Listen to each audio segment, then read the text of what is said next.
Hello and thank you for joining me here today at Why the Book Wins. My name is Laura, and I recently did a book versus movie video comparing the book Interview with the Vampire with the 1990s movie. And now, to go along with that, I am now going to share my thoughts on the more recent TV show adaptation of this book. And in this video, I won't be getting into as many of the details of the book as I did in that previous video. So if you're wanting to hear more of my detailed thoughts on the book itself, that previous video is definitely the one you should watch. This video is going to be maybe a bit more casual, and I'm just going to be sharing my thoughts and of course getting into what the TV show changed. But yeah, if you want a more detailed rundown, then you should definitely watch that previous video. And also in today's video, I'm just getting into spoilers right away. And so with this TV show, they split the book into 2 seasons. And so season 1 ends with Louis and Claudia leaving Lestat. And then season 2 is everything that happens in Europe, I assume. I have not yet watched season 2. I have a few other book versus movie videos I need to get caught up on. And so season 2 has kind of been put on the back burner, but I definitely will be watching it, and I want to watch it while the book is still fresh in my mind, so it will be soon, but it might be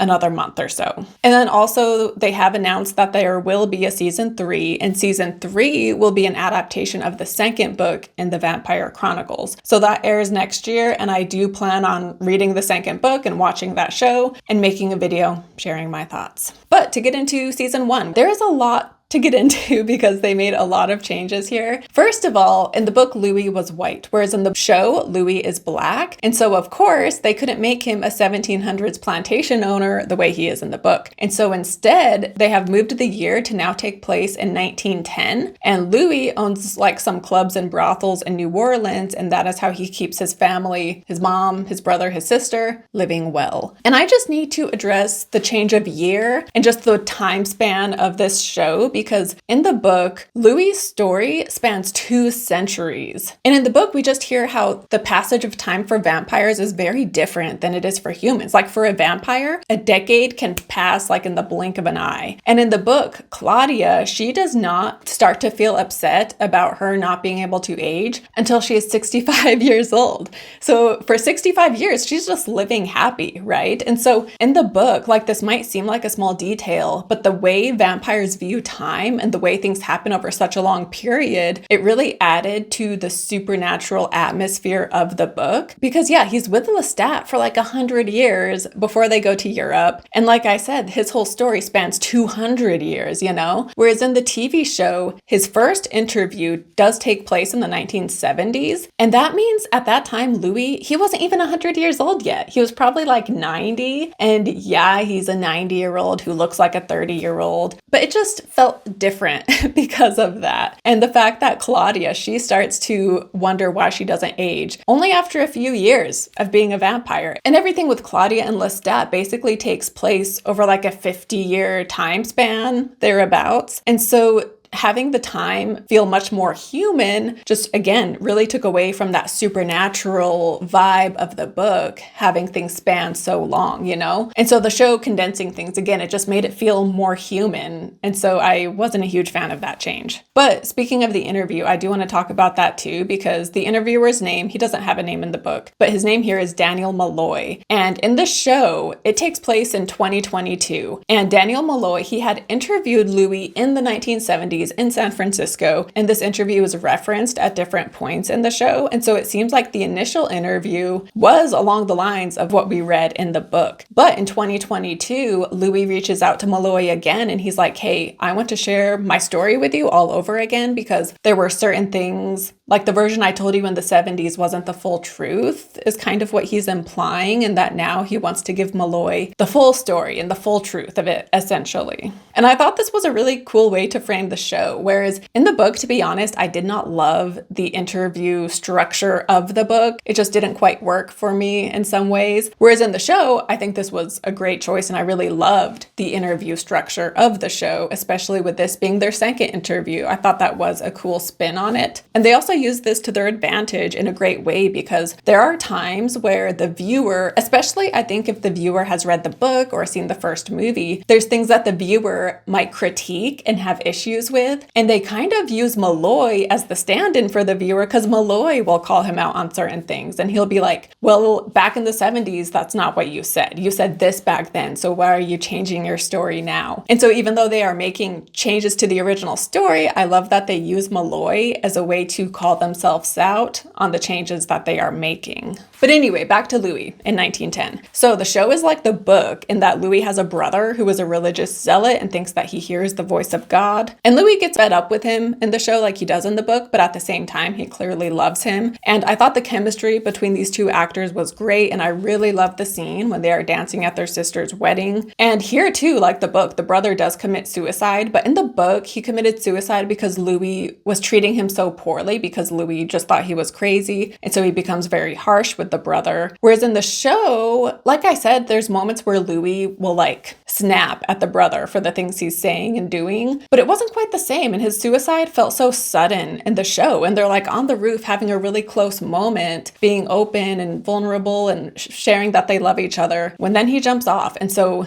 in the show, yeah, it just felt very sudden and Louis wasn't necessarily to blame the way he was in the book. But also in the show, the brother had met Lestat and he did not like him right off the bat. And that is something they talk about when they're on the roof right before he jumps, is he says like, it's good you're not seeing him anymore because, he got in my head and he told me that he's here to like take souls or something like that. And this was different from the book too, because in the book, Louis did not meet Lestat until after his brother had already died. Whereas here, yeah, they meet beforehand and they become very close and they hook up and they start kind of doing business partnerships together as well. And he even has Lestat come over to meet his family. And this is when the brother meets him and doesn't like him right away. But then before the brother's death, Louis cut ties with Lestat because he realizes like this guy is bad news. And so he stops seeing him. However, after the death of the brother, Louis is in a very vulnerable state because his mom blames him for his brother's death here. And so after a brutal scene in a church, Lestat is able to use his convincing powers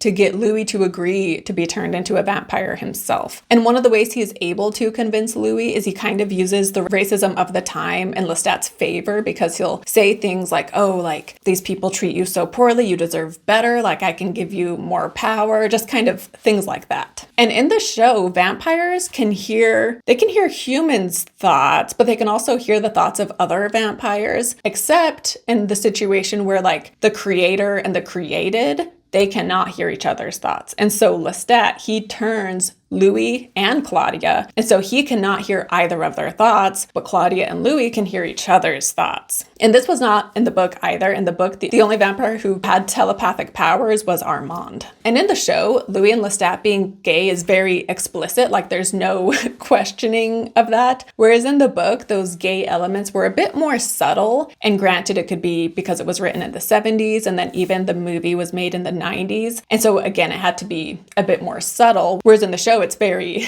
like it's not subtle at all. And it's definitely a huge part of this story. And yeah, the show really explores the complicated nature of their relationship. And it's complicated for one, because it's the 1900s, right? And then also the fact that Louis is Black kind of adds another layer to it. But then also the fact that Lestat is an abusive, manipulative partner, and yet despite that, Louis still has love for him. And like the book, Louis does avoid killing people for a while. And then also like the book, we see that Lestat, he takes pleasure in degrading people and like slowly killing them. And the show also gets much more into how Lestat is a fan of the arts, right? Which the book got into, but the 90s movie didn't quite as much. And so I do like that they really showcase that aspect of his character. And they do a really good job. Like the actor who plays Lestat, all the performances are amazing, but they do such a good job at showing how Lestat can be so charming. And again, because he's a vampire, he has this like hypnotizing, convincing way of talking when he wants to. And yet at the same time, there's this other side of him that can be so dark and terrifying. And then as far as Claudia goes, so there's a part when Louis is upset with this man in town. He is this very powerful man, and they basically screwed Louis over and they were being very racist. And so he kills this guy, and this man's death causes different riots to happen. And during one of these riots, there is a building on fire, and Louis can hear that there's a girl inside. So he goes in to save her, and she is a 14-year-old girl who is dying because of this fire. And so he takes her back to Lestat, and he begs Lestat, like, please turn her into a vampire. That way she won't die. And so Lestat does do this for him. And this was very different from the book too, because in the book, Lestat turned Claudia as a way to manipulate Louis into staying with him because Louis wanted to leave. Whereas here, Louis is begging Lestat to turn her. So a very different situation right there. But then also in the book, Claudia was 5 years old, whereas in the TV show, she's 14. And so this is, again, is a huge change to just her whole character is very different due to this aging up. Because being 14 years old, she isn't as vulnerable as book Claudia had been. Because book Claudia could never have just gone out on her own because looking like a 5-year-old, that just wasn't possible. Whereas here, she does go out on her own and she's gone for a number of years, I guess, just kind of exploring. And so, yeah, this was very different from the book.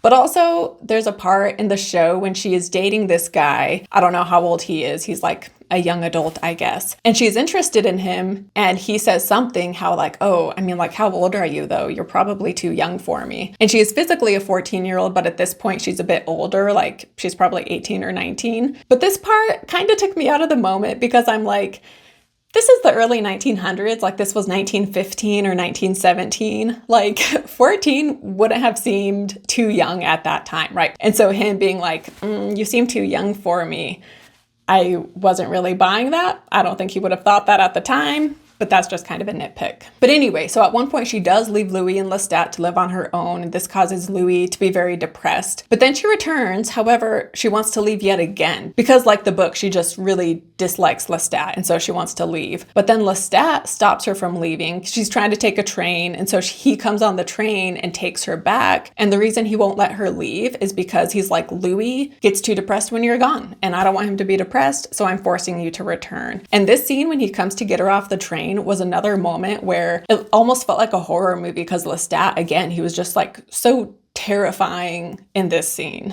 But yeah, as Louis and Lestat, as the years have passed, Lestat gets more and more violent and controlling, and we have a scene where he beats up Louis horribly. Louis is a vampire, so this doesn't kill him. I mean, he obviously would have died if he were human, but because he's a vampire, he doesn't die, but it does take him a very long time to physically recover. And after this, like they kick Lestat out after he does this, but over time he wins Louis back again. And then at this point is when Claudia hatches the plan to kill Lestat. That way she and Louis can be free of him. And in the book, she kills Lestat by getting him to drink the blood of someone who is dead. And then while he is like suffering from drinking this dead blood, she then slits his throat and then he dies.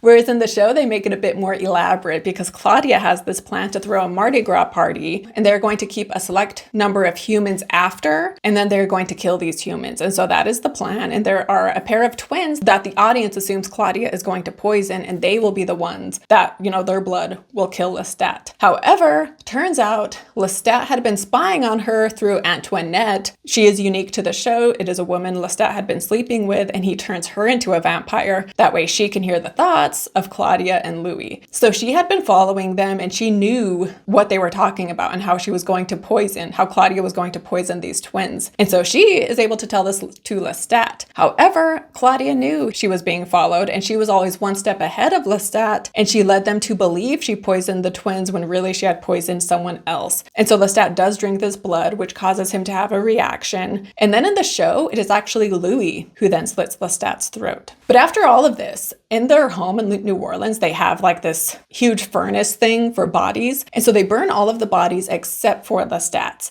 And Louis kind of like has a way of explaining why they didn't burn Lestat. But as the viewer, you're like, that makes no sense. Like they would have burned him along with everybody else. But this is one of those moments where the show uses the interview style in its favor because Malloy points this out. And he's like, why would you have sent his body to the dump? That makes no sense. Because for those who haven't read the book, Lestat does not die. He returns. And so Malloy is like, you were purposefully sparing his life by not burning him. But Louis doesn't want to admit that. And so, yeah, it is interesting because in the book, there's even a whole section where Louis talks about how he lived so much of his life being very passive and just standing by as other people made the choices for him, essentially, including the death of Lestat. He didn't really do anything. He was hands off and just let Claudia do her thing. So here in the show, Louis definitely takes more action.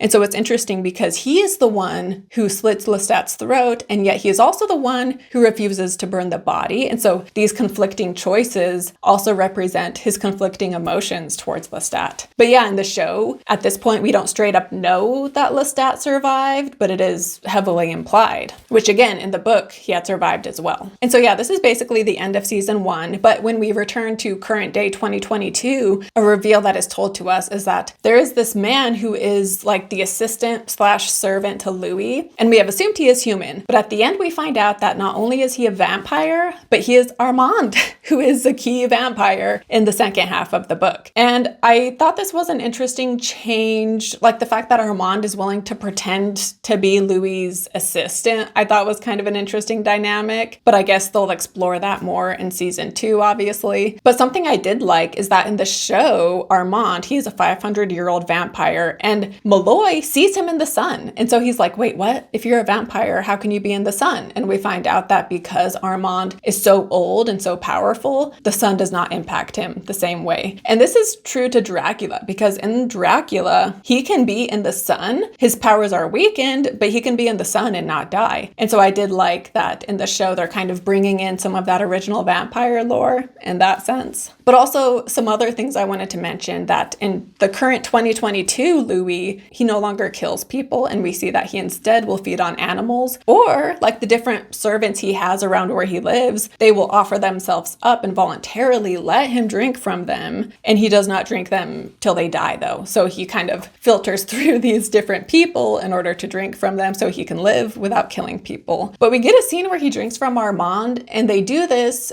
because they are tricking Malloy into thinking Armand is human. But I'm like, a vampire drinking another vampire? Like, how does that even work? So I feel like that kind of raised some questions with the fact that Louis drank from Armand. But yeah, ultimately, I really enjoyed this show. I thought it had great pacing. So even though they stretched the first half of the book into like a 7-hour show, overall, I thought it was great pacing, and it kept me interested and engaged throughout. The performances were fantastic. The production was very impressive. I did read that the actor who played Claudia had to be replaced for season 2. So that's unfortunate because I did like her, but I'm sure the new actress is also good. And yeah, ultimately, I didn't take any big issues with the changes they made. And I thought they put a unique spin on this story and modernized it in many ways. My biggest complaints were the aging up of Claudia, as well as the condensing of time, which I talked about earlier. So those two things I didn't love because, yeah, Claudia, them aging her up just changed so much about her character. And so, yeah, I missed having her be the way she was in the book. Also, Kirsten Dunst, who plays her in the 90s film, is just incredible. But I read that they aged her up for like logistical reasons for filming, because when someone is under 18, there are much stricter filming rules. And so they wanted to cast an 18-year-old, that way they could film as much as they wanted, you know? And so that is why they aged her up. But yeah, I just really wish they kept her young like she was in the book. And then again, the condensing of time just really